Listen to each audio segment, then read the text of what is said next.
estar aqui a falar de uma coisa que me dá muito gozo e muito prazer. Em primeiro lugar, fazer medicina e, em particular, fazer medicina na unidade de hospitalização domiciliária do Hospital Garcia de Horta, onde temos sempre assim um gosto diferente e um sabor novo.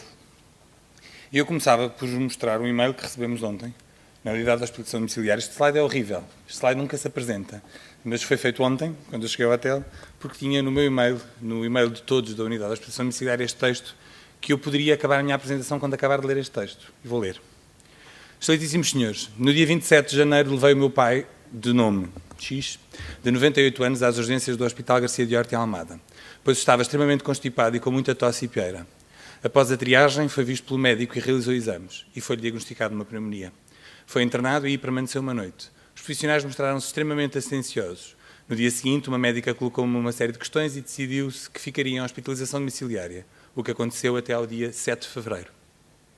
Em casa esteve com oxigênio e diariamente, incluindo sábado e domingo, ali se deslocaram uma médica e uma enfermeira, e num dos dias foi um médico e uma enfermeira e ainda uma assistente social estagiária. Os médicos e enfermeiras foram extremamente simpáticos e altamente profissionais, permitindo assim que o meu pai não fosse contaminado por outros doentes e, além de que estava no seu lar, com uma assistência familiar 24 horas. Quero manifestar a minha gratidão para com este sistema hospitalar extremamente mais humanizado e os profissionais de saúde são credores dos maiores elogios devido à sua eficiência e simpatia. Os meus sinceros parabéns pelo serviço prestado com os melhores cumprimentos. Eu não consigo ler isto sem me arrepiar.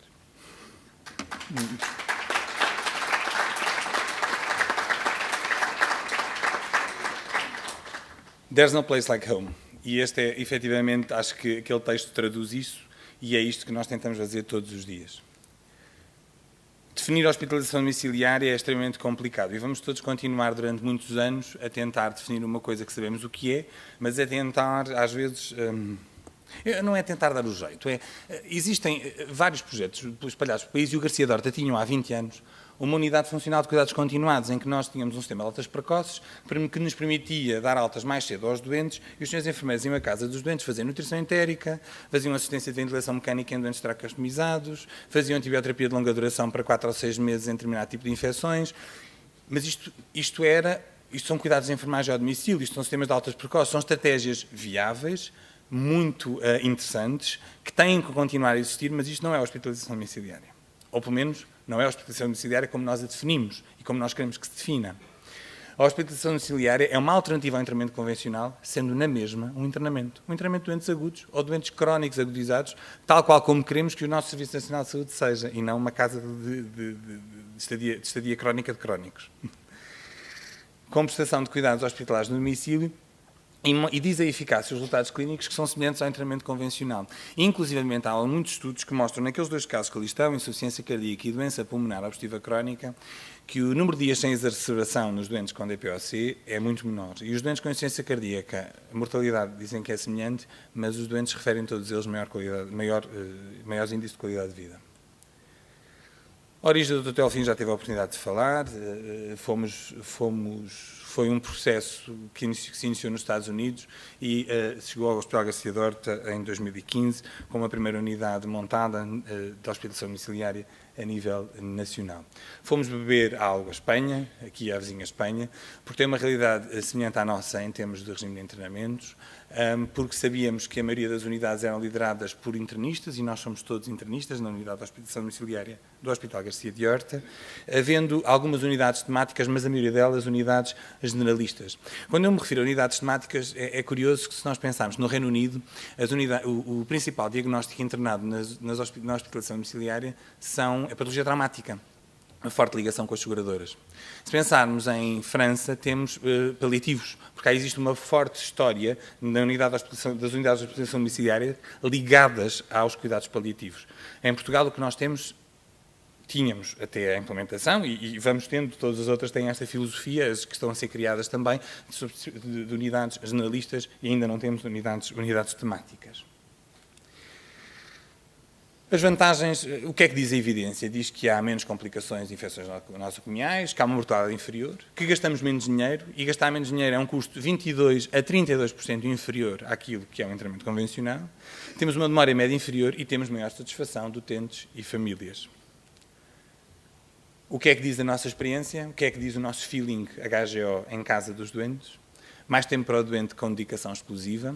A doutora Francisca, a diretora de serviço, costuma sempre dar este exemplo.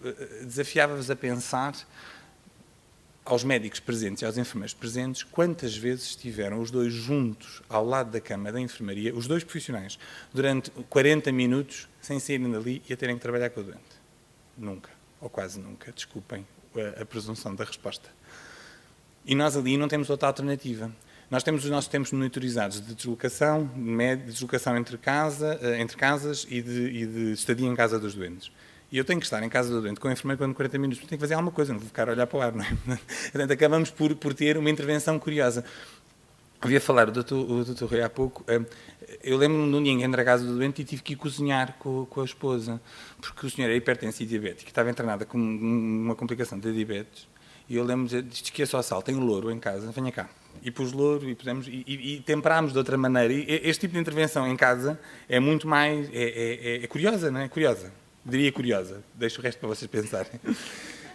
Há uma melhor articulação com os cuidados de saúde primários, mas isso também tem sido uma política transversal do Serviço de Medicina Interna. Todos os doentes são... Os cuidados de saúde primários são notificados na admissão dos doentes no Serviço de Medicina Interna e a unidade de hospitalização domiciliária é uma das 6 unidades do Serviço de Medicina Interna. Portanto, há um e-mail que é enviado a dizer que o doente está internado. E na UHD nós enviamos também depois a nota de alta no dia de alta. E tentamos articular, temos tido algum sucesso com o apoio de enfermagem, nem sempre com o apoio médico, mas, por causa dos horários e por causa da disponibilidade, mas conseguimos por vezes fazer visitas conjuntas no dia da alta para passar alguma informação que é necessária passar. E temos já registro de algumas visitas conjuntas com enfermeiros de família. E temos... a maior satisfação dos profissionais, isso é notório, e menor deterioração de estado funcional. Tudo isto baseado nos 5 princípios da unidade da hospitalização domiciliária, que eu me vou abster de me alongar sobre isto, mas que são a igualdade de direitos e deveres, a equivalência na qualidade de prestação de cuidados, a voluntariedade na aceitação do modelo, a humanização de serviços e a valorização do papel da família, extraordinariamente importante, o não paternalismo da medicina e da enfermagem dos tempos modernos é extraordinariamente importante, e o rigor na admissão e de doentes e no seu seguimento clínico, como não podia deixar de ser. A doutora Isabel Garcia Neto usava esta expressão a propósito dos paliativos, mas eu uso a propósito da hospitalização domiciliária. Apesar disto tudo ser muito florido e muito simpático, nós não vamos lá dar miminhos, vamos fazer ciência. E, efetivamente, vamos tratar os doentes. Não é porque vamos à casa deles que temos mais mimo ou menos rigor, não é? Temos o mesmo rigor que temos no internamento convencional.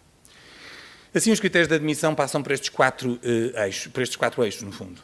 A voluntariedade na aceitação do internamento domiciliário por parte do doente e do cuidador, com uma assinatura de um consentimento informado, que é assinado, há um modelo de consentimento informado preenchido e assinado. Critérios médicos e de enfermagem. O diagnóstico tem de estar estabelecido. Um doente com um diagnóstico não claro, nós não vamos internar no domicílio porque temos elevado risco de ele ter que retornar para fazer algum tipo de exames de imagem. Atenção, todo doente pode agudizar em qualquer lado. Todo doente pode precisar de um nível superior de cuidados. Todo doente pode precisar de cuidados intensivos. Agora, nós temos é que jogar também com a probabilidade, temos que jogar com o nosso senso e a nossa avaliação médica e da enfermagem. E, portanto, nós temos que saber que, quando olhamos para aquele doente, se ele tem a estabilidade clínica que é suposta ou não, para nós podemos transferir para o domicílio e podemos ir gerindo as comorbilidades da situação clínica em casa. Como é óbvio, não vou enviar uma fibrilação auricular com resposta ventricular rápida para casa, antes dela estar controlada, não é? Como é óbvio, porque precisa de outro tipo de monitorização e de abordagem por parte dos profissionais de saúde. Mas se ela estiver controlada e eu tiver que gerir insuficiência cardíaca, a coisa estiver clara, porquê é que eu não posso mandar para casa, ir lá visitá-lo todos os dias, deixar um telefone para onde ele me pode ligar e ter uma escala de prevenção de profissionais de saúde? Posso. O doente tem que ter tal e cirúrgica, porque recentemente começámos a admitir doentes cirúrgicos, mas que não tenham patologia cirúrgica aguda, não operamos em casa, gerimos depois a situação a posteriori, e estabilidade hemodinâmica. Critérios sociais, tem que haver um cuidador principal, mas não é critério sine qua non. Se uma miúda tiver 22 anos, tiver uma pielone de ferida para fazer antibiótico na veia, porque é que não pode ficar sozinha durante o dia? Pode. É ultra recomendado. Não é, mas porque é que não pode? Se a mãe trabalhará das 8 às 5 e vive lá com ela em casa, vou impedi-la dela ir para casa ser tratada só porque das 8 às 5 ela está desacompanhada, se ela estiver ultra estável e for, por exemplo, uma pielone de ferida não complicada? Pode estar em casa.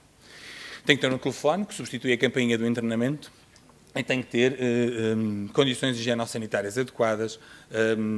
Eu posso dizer que até hoje houve um doente que regressou ao HGO por condições sociais, aliás, dois. Um, porque o cuidador era incapaz, e era necessário que o cuidador funcionasse. Era incapaz para aquela situação, atenção. E outro, porque não tinha água potável e mentiu-nos. Disse que tinha. E quando nós chegámos lá não havia água potável em casa e, portanto, automaticamente era uma ferida, era uma isipel, uma infecção, portanto, dos tecidos moles.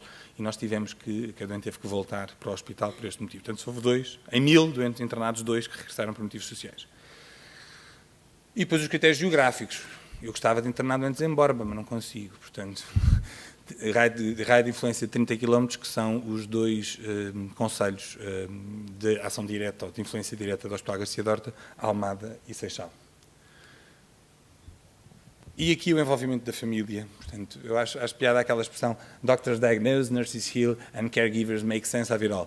E esta é sem dúvida a frase que caracteriza a hospitalização domiciliar. Não é? Porque, apesar de eu estar a dizer que o cuidador pode ser dispensável em algumas situações, ele é ultra essencial neste contexto, sendo uma extensão da equipa de saúde e mais um a colaborar e aqui um papel muito importante naquilo que é a promoção e educação para a saúde.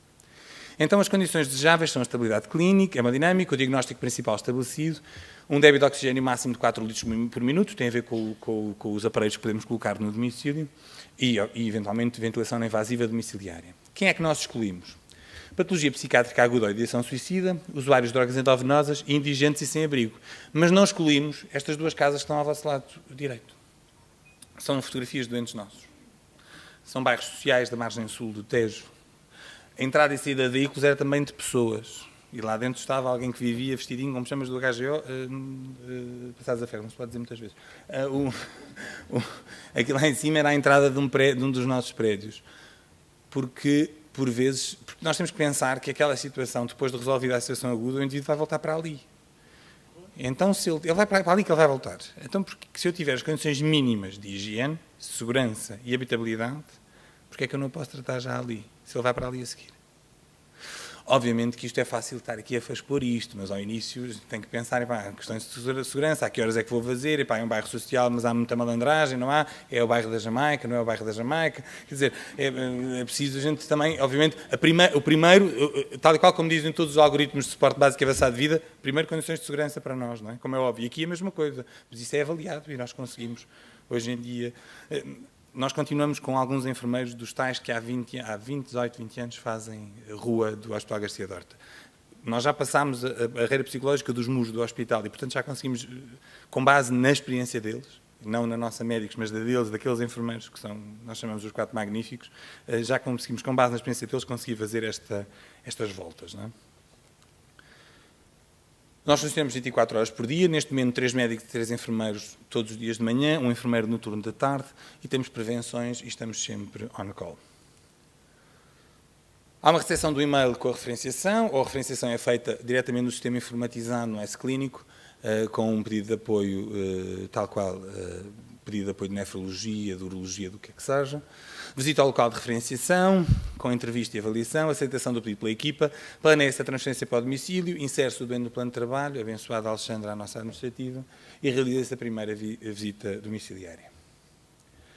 O guia de acolhimento é entregue, o número de telefone sempre presente para que não falhe a informação que é dada aliás, a chamada que tem que nos fazer se houver necessidade para isso. E vamos, durante o internamento, fazendo cuidados exigidos à situação aguda que motiva o internamento. Eu quero deixar aqui saliente que todos os nossos enfermeiros, ou quase todos, são especialistas. Acho que agora são mesmo todos. Grande parte deles em reabilitação.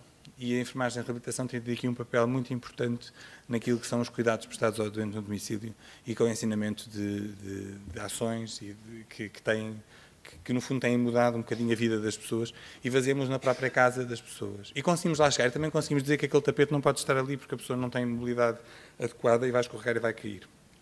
Ou que aquele móvel não está muito bem naquela situação porque se cair bate lá com a cabeça. E portanto estas coisas são particularidades da nossa atividade. Podemos fazer alguns exames de domicílio, estou ali a ver o uso do ecógrafo, sim, é verdade, um ecógrafo portátil dá para usar, dá para fazer eletrocardiograma, dá para fazer análise, dá para fazer gazimetria, temos uma máquina de gazimetria portátil, e portanto os exames de imagem é que o indivíduo tem que vir ao hospital. Mas tentamos que ele faça, lá está, para estabelecimento de diagnóstico, faça-o antes da saída para casa. Ou melhor, vou reformular, antes da transferência para o domicílio. porque o doente continua internado, e isto é uma coisa que temos que batalhar nesta forma de linguagem, não é? O doente é transferido para o domicílio porque ele continua internado. Ele não sai para casa, ele não tem alta, ele é transferido para o domicílio. E está inserido no sistema informático tal qual como outra enfermaria qualquer. Há lá um espaço, nas enfermarias diz UHD. A gente entra e estão lá os doentes internados como noutra enfermaria qualquer. Fazemos a gestão de toda a terapêutica aguda e crónica, passando do caos que alguns pensam, outros sabem que existe, para umas coisinhas de saquinhos arrumadinhos que ficam com as várias fases do dia entregues ao doente. Não é? Realizamos algumas técnicas. Esta foi a primeira paracentese que fizemos no domicílio, naquele barrigão que ali está. Temos o processo clínico no domicílio, com um computador portátil com acesso aos registros, e fazemos toda a requisição de exames e toda a prescrição de exames e todo o registro clínico em casa dos doentes. E, obviamente, que o doente pode retornar, já tínhamos falado sobre isso, portanto, para a realização de alguns meios complementares de diagnóstico não realizáveis no domicílio ou por agudização da situação clínica com necessidade de alteração do tipo de cuidados. Na alta, aquilo que já vos expliquei, portanto, é notificado o doente e os cuidados de saúde primários e pode eventualmente ser feita uma visita conjunta para passagem de informação in loco com a avaliação conjunta do doente. Já são 3 anos. Foi no dia 16 de novembro de 2015, o primeiro doente admitido. Foi eu que o avaliei, não fui eu que fiz a primeira visita. Acho que fui eu que avaliei, não. Fomos nós todos que o avaliámos, fomos todos lá ver como é que aquilo era. Pensámos muito, só tínhamos 2 doentes naquela altura, só vamos para 2 e agora vamos lá há muito tempo e como é que vai ser? E será que vamos lá meter na casa dos doentes? Dá para internar mais? 10 doentes, 10 doentes vai ser impossível. 20 doentes é o que temos hoje. E achávamos há 3 anos que isto era completamente incomportável e impossível. Estes dados de 3 anos são 985 doentes, a maioria autónomos, mas com um número significativo de doentes total ou parcialmente dependentes, uma média de idades de 62 anos. A demora média de internamento é de 8,74 dias e o número de dias de internamento poupados ao Hospital Garcia de Horta foram 8.512. Os internamentos mais prolongados têm relação direta com o facto de haver doentes pluripatológicos, infecções a agentes multiresistentes e insuficiência cardíacas de classe mais avançada, e os internamentos curtos por incapacidades estão no domicílio, por agravamento clínico, ou seja, os tais retornos, ou por necessidade de ventilação não invasiva, lá está, o tal retorno. Portanto, os internamentos mais curtos são aqueles em que o doente chega à casa e teve que voltar, mas foram em número muito diminuto. A proveniência dos doentes, tal qual como diz a literatura, deve ser feita diretamente através do serviço de urgência, e no Garcia de Horta 66% dos nossos doentes foram admitidos diretamente do serviço de urgência para casa. Outros precisaram de alguma estabilidade em contexto de enfermaria e, portanto, é o número que tem abaixo. Já temos alguns doentes dos serviços cirúrgicos, não só da enfermaria, mas também da consulta. A vascular, por causa das úlceras infectadas, fala muito connosco diretamente através da consulta. 1.854 avaliações para 985 admissões, o que dá uma taxa de admissão de 53% face ao número de doentes que foram referenciados. O que é que aconteceu aos outros? Não foram admitidos, a maioria por critério clínico, alguns por ausência de cuidador, que era essencial, alguns ainda por recusa do doente e da família, e a recusa aqui está incluída aquela parte em que as pessoas dizem mas eu trabalho, como é que eu posso ficar em casa com o meu... que entra também na história da ausência do cuidador, não é? É muito interessante esta situação, não é? Não há uma proteção legal para estes cuidadores, por exemplo, a baixa de apoio à família, o doente não pode estar internado, e isto é um internamento. Então como é que se dá a baixa de apoio à família para a pessoa ficar em casa com... Não dá, não é? Motivos sociais ou o facto de serem referenciados fora da área. É muito engraçado quando nos referenciam doentes que moram em Lisboa, pois passar a ponto não dá para aqui. Os diagnósticos principais são os diagnósticos de uma enfermaria de medicina interna, os doentes médicos, não é? Pneumonias, insuficiência cardíaca, cistite aguda e pielonefrite, insuficiência renal crónica agudizada, infecções cutâneas, e já vamos tendo os doentes cirúrgicos, sobretudo as feridas operatórias infectadas. O índice de feridade, a maioria 2. O nosso case mix é de 0,7, no serviço de medicina é de 1,2, portanto aqui temos um case mix um bocadinho mais baixo, mas também é expectável que assim seja e ele tem vindo a subir. Já vamos no 0,8, na última avaliação, dizia-me ontem a diretora por telefone. 11.233 visitas, das quais 4.473 conjuntas.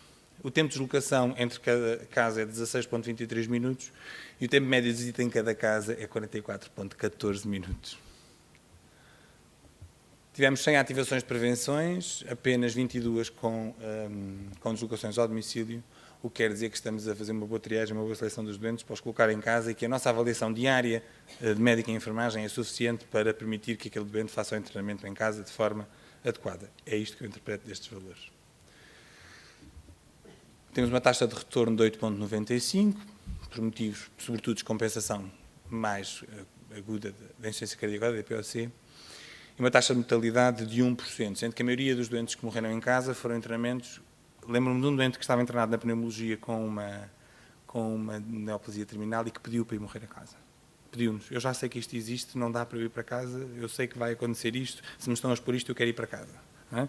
E, portanto, vamos fazer também esta articulação com os outros serviços médicos e também com a equipa intra-hospitalar de suporte em cuidados paliativos.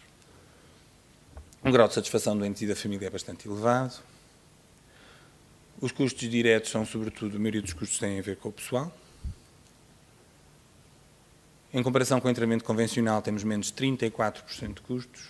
E em comparação com o GDH médico médio, temos menos 40%. Portanto, temos um custo significativamente menor nos doentes admitidos. Ok, e o futuro?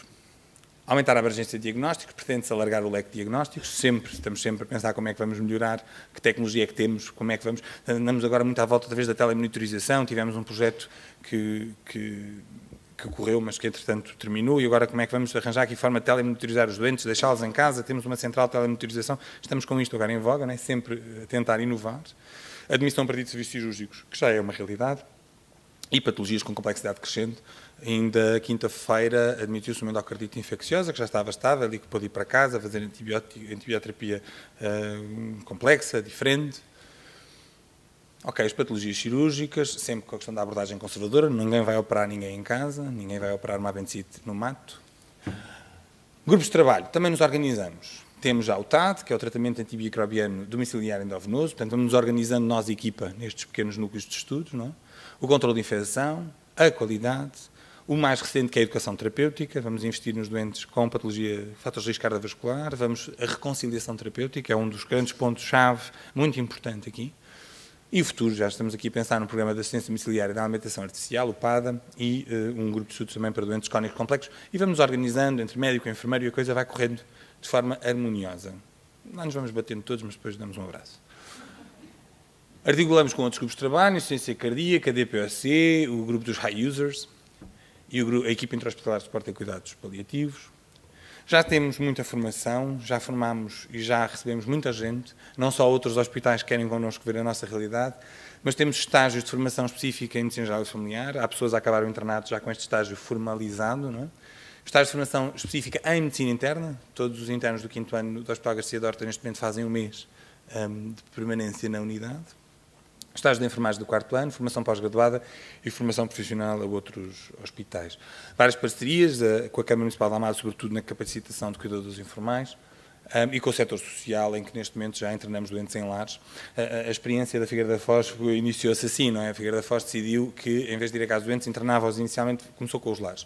Nós começámos a casa dos doentes e depois pensámos em determinada fase que fazer protocolos com lares era interessante, porque era critério de exclusão, porque era sempre a história de vai haver conflito de interesses entre as duas equipas de saúde e, portanto, não. Protocolo estabelecido. Temos, inclusivamente, um lar, que sempre que mandam um doente para o hospital, nos mandam um e-mail a dizer: olha, o fulano está lá, vocês não querem ir ver se ele tem que ficar internado e se não dá para o HD, que assim vem já outra vez para o lar com os vossos cuidados. E, portanto, isto vai se articulando dia a dia. A evolução do número de doentes é clara, não é? Ao longo do tempo. A nossa evolução da lotação, começámos com um médico e um enfermeiro de manhã, eu vou-vos abster desta evolução, mas chegámos agora a fevereiro com 3 médicos e 3 enfermeiros de manhã, um enfermeiro à tarde e temos 3 viaturas na rua. As dotações seguras ainda não estão de acordo com o número de doentes que nós temos, se calhar estamos ainda um bocadinho rapados, mas vamos melhorar, vamos crescer, e temos estado a crescer. Entrou uma nova médica na unidade de hospitalização domiciliária este mês, e entrou um novo enfermeiro este mês também, e portanto temos vindo sempre a crescer ao longo destes 3 anos, em número de pessoal também. Se fizermos uma análise dos diagnósticos elegíveis em 2017, ou seja, se nós formos avaliar o índice de severidade, todos os doentes com índice de severidade 1 e 2, internados nos serviços médicos, e outros serviços, ali também vascular, nós tínhamos 1.461 doentes que podiam ter sido internados em casa. Isto avaliando apenas a questão clínica, ok? O que faz com que nós tenhamos estabelecido como meta em 2021 os 1.461 doentes. E esta é a evolução que se pretende, não é? que nós consigamos. Vamos terminar, e desculpem o alongar da minha exposição, mas eu acho que gostei de falar aqui. Mensagens finais. Portanto, uma resposta segura e eficaz mais do que alternativa. A experiência portuguesa em crescendo. Antes de mim falou quem disse faz prova. O exemplo para uma curva de aprendizagem mais curta para as novas unidades, não é? Portanto, é isso que nós também sentimos. Não é? O aumento da complexidade dos doentes é uma realidade. Temos feito uma divulgação intra-hospitalar para a referenciação mais adequada e mais abrangente. Continuamos a ter aqui algumas falhas da referenciação, continuamos, agora muito menos, mas no início referenciávamos os doentes para ter alta, como se nós fôssemos a casa depois fazer cuidados continuados lifelong, não é? Portanto, também é preciso educar os colegas e os pares e ir falando com eles. Mobilização de recursos e otimização de procedimentos mais portáteis, elaboração de protocolos de intervenção do domicílio e redes de comunicação mais eficazes com os cuidados de saúde primários. Não é? Esta é a equipa Dream Team, que tem muitos profissionais, não só médicos e enfermeiros, tem uma assistente social, tem 2 farmacêuticas, tem uma dietista, tem um administrador hospitalar, tem uma secretária e o gabinete de comunicação do hospital está sempre ao nosso lado. Os atores são estes, as fotos são muitas, os telemóveis permitem essa facilidade, não é? Rapidamente nós íamos registrando alguns momentos de maior ou menor felicidade. Foram muitas entrevistas já, foram muita divulgação. Às vezes chateia imenso porque aquilo vai-nos empancar o trabalho durante aquela manhã, mas lá tem que ser, a gente percebe também que isto é uma coisa que tem que ser divulgada. Mas tem sido muito interessante fazer hospitalização domiciliária e, sobretudo, começar por ter feito a primeira unidade de hospitalização domiciliária do país. Obrigado.